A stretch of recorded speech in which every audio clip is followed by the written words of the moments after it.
Hello friends, welcome to my YouTube channel encourage education.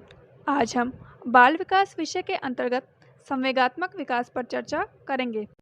संवेगात्मक विकास के बारे में चर्चा शुरू करने से पहले हम यह जानेंगे कि संवेगात्मक विकास शब्द की उत्पत्ति कहाँ से हुई तथा इसका शाब्दिक अर्थ क्या है। संवेगात्मक विकास को अंग्रेजी भाषा में हम इमोशन कहते हैं।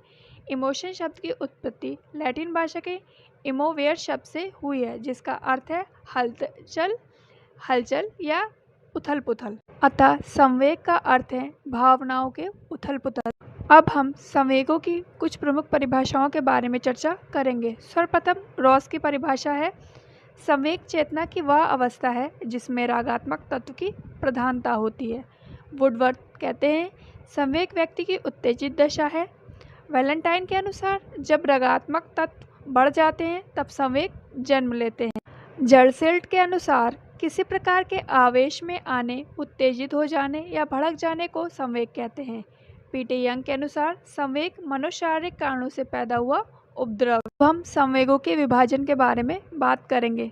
वॉटसन का विभाजन। अल्बर्ट नामक छोटे बच्चे का अध्ययन करके वॉटसन ने यह बताया कि शिशु में 3 संवेग पाए जाते हैं। यह है भय, क्रोध और स्नेह। जन्म के समय शिशु में 3 संवेग होते हैं, भय, क्रोध और स्नेह। ब्रिजेस ने का जो विभाजन है संवेगों का, वो कुछ इस प्रकार है। जन्म के समय उत्तेजना होती है, 3 महीने पर आनंद और कष्ट उत्पन्न होता है, 6 महीने पर क्रोध, घृणा और भय उत्पन्न होता है, 12 महीने पर स्नेह और उल्लास, 18 महीने पर बच्चे में ईर्ष्या संवेग की उत्पत्ति होती है और 24 महीने पे हर्ष संवेग की उत्पत्ति शिशु में होती है। संवेगों पर नियंत्रण की विधियाँ। संवेगों पर नियंत्रण की 5 विधियाँ हैं, जिनमें पहली विधि है विरेचन विधि।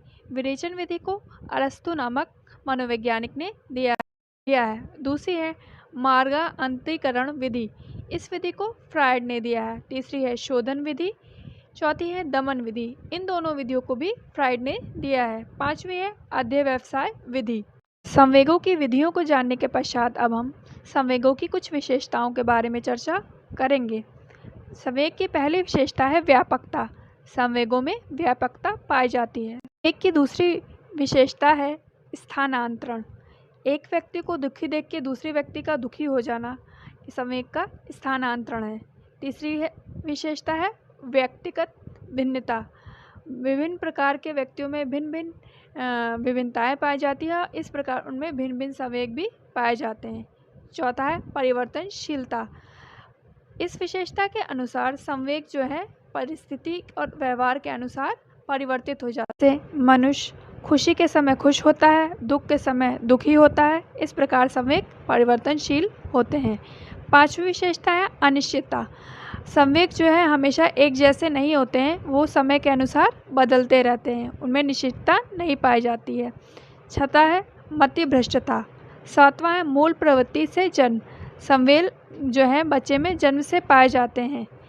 8वां है सुखद या दुखद। संवेग जो है सुखद भी होते हैं और दुखद भी होते हैं। इस प्रकार हमने संवेगों की विशेषताओं के बारे में जाना।